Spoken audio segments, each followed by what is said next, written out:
dentist Nelson-Dooley here, author of Heal Your Oral Microbiome and integrative and functional medicine consultant, talking with you today about how strong or weak are your teeth. Are they prone to decay? Did you get a lot of cavities through life? Are you still having cavities?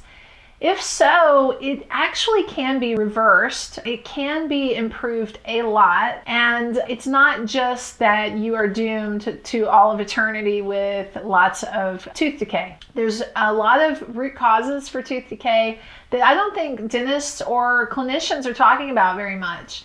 And we're going to talk about it today. So first of all, let's talk about what's the environment that sets up teeth for either rebuilding or dissolving, because our teeth are made of minerals and they constantly go through these cycles where they are either being broken down and losing their minerals, or they're being built back up and gaining minerals into their tooth structure.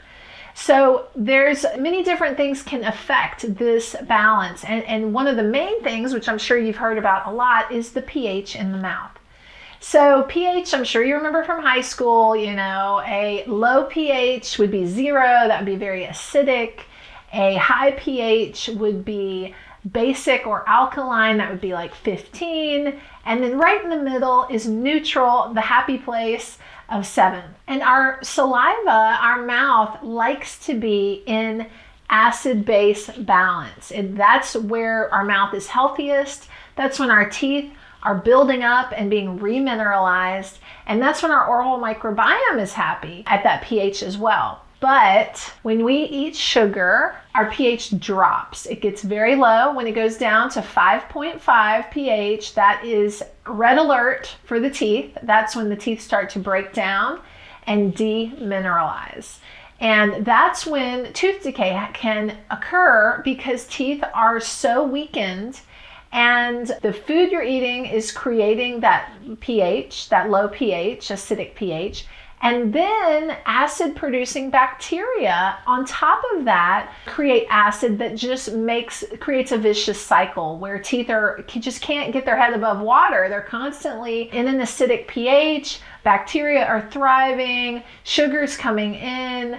And it's not just sugar, which we'll talk about next. So what we want to do is set teeth up for a remineralizing environment, a place in the mouth that is constantly on the rebuild mode, the remineralizing mode. So this is important if you want to avoid cavities, if you want to avoid tooth sensitivity, if there are white spots or dark brown spots, or if you're prone to tooth infections or toothaches. These are the things that what we're about to talk about will be the things that will help you set up an environment for your teeth that will help rebuild them and put them into rebuild mode more often than breakdown mode.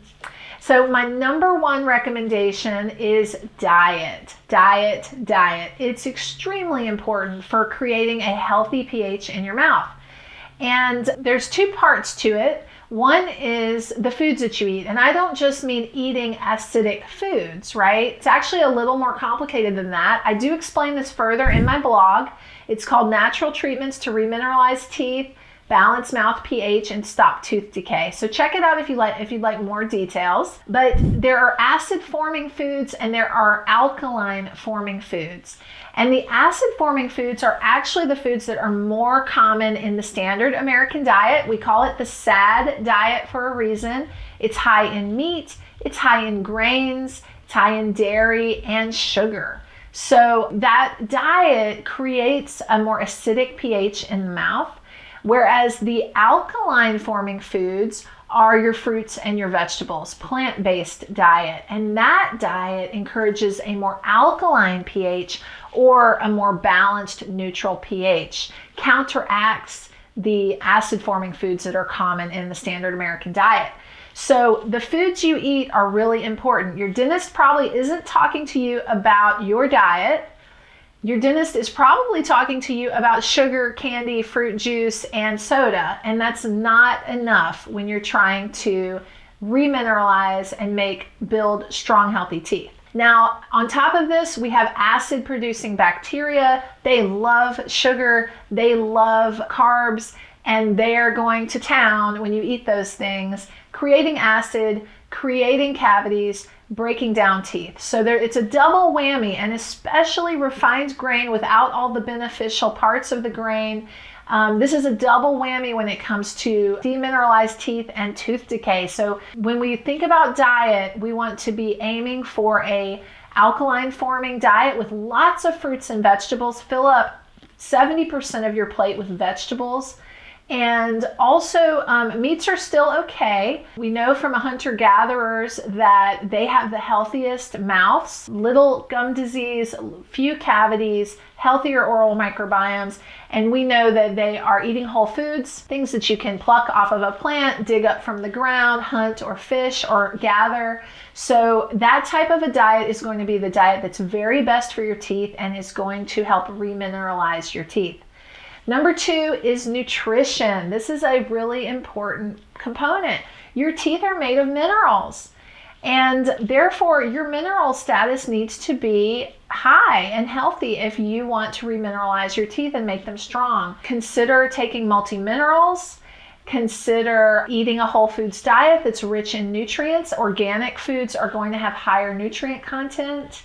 And do consider also what the hand of cards you were dealt, because your teeth were developed in your mother's womb when you were in the womb. So your building blocks, your beginnings of all your teeth really were set at that time. So if she was malnourished, if she had other health problems going on, you may not have been given the full deck of cards, so to speak. So there are things we can change and there are things we can't change. If your mother had nutritional problems and you weren't given nice, strong, healthy teeth from birth, then that's all the more reason to work on these other areas that you can affect. The last thing I'll say too about in terms of how to push the mouth into a healthier state for remineralization is the oral microbiome, my favorite topic. So these good bugs in your mouth are actually heroes, and they're working hard to counteract the acid forming foods that you're eating and the acid producing bacteria in your mouth. So these are alkaline producing bacteria, and they do good things for the mouth, and they balance the pH. You can take prebiotics to encourage these good bacteria. You can take dental probiotics, and eating a whole foods diet with plenty of alkaline forming foods with fiber also encourages these good bacteria to grow. So you can use your good bacteria to help counteract the bad ones. And then your dental hygiene products can be used also to turn the tides toward remineralization in your mouth. I really like hydroxyapatite toothpaste. You will hear dentists talk about fluoride, and it is the mainstay for dentists, conventionally trained dentists. I don't discourage using fluoride, but I prefer hydroxyapatite since I do believe it's safer, it's better, and it's equally, if not more effective than fluoride. It's actually what bones and teeth are made of, and it works great. So there are many good products out there. Risewell is our sponsor this month, and they make wonderful hydroxyapatite toothpaste. They were the first ones to bring it to the United States. You can use dental hygiene products to try to get more of a remineralization or a rebuilding environment for your teeth. There are remineralizing rinses, do-it-yourself. Mark Berhenna has a good do-it-yourself recipe online for that. So when it comes to your teeth, and whether they're in a build-up state or a breakdown state, there are a lot of factors involved, right? There's how strong and healthy is your tooth mineral structure? You know, how good is your nutritional status of your minerals and your mom's even? How is your diet affecting the state of pH in your mouth? Is it encouraging acid? Is it feeding acid-producing bacteria? Or is it creating a neutral pH or an alkaline pH in your mouth? How are your good bacteria? Are they heroes, you know, making alkaline byproducts and counteracting the acidic byproduct from the bad bacteria? And then is saliva flowing? Is it healthy and rich and enriching your teeth and fighting infections and encouraging healthy bacteria? So whether your teeth are in rebuild or breakdown state depends on a lot of factors, and there are more. So you can check out my blog.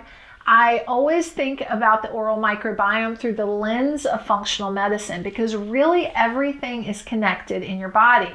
So your mouth is not operating in outer space. You know, it is connected to your circulation, to your liver, to your gut, everything. So we're thinking other potential root causes. And like I said, I have a good list on the blog. This month, it's October 2023. But you'll be thinking about things like celiac disease, much more likely to have problems with tooth enamel and decay with celiac disease. Look into gastrointestinal illnesses. Don't let those get untreated while you're working on the mouth. The gut is connected to the mouth and they need to be treated in tandem. Also, blood sugar dysregulation, okay? We know that the mouth and blood sugar are intimately connected. And if you have diabetes, then your mouth is going to have trouble. If your mouth is having trouble, your blood sugar is having trouble. Dry mouth is extremely critical for healthy pH in the mouth, right? So if you're mouth breathing, if you have autoimmune diseases that are causing dry mouth, or if you're taking medications that cause dry mouth, this could really be working against you. So take these tips into mind. It's way more than just sugar, candy, soda, and fruit juice.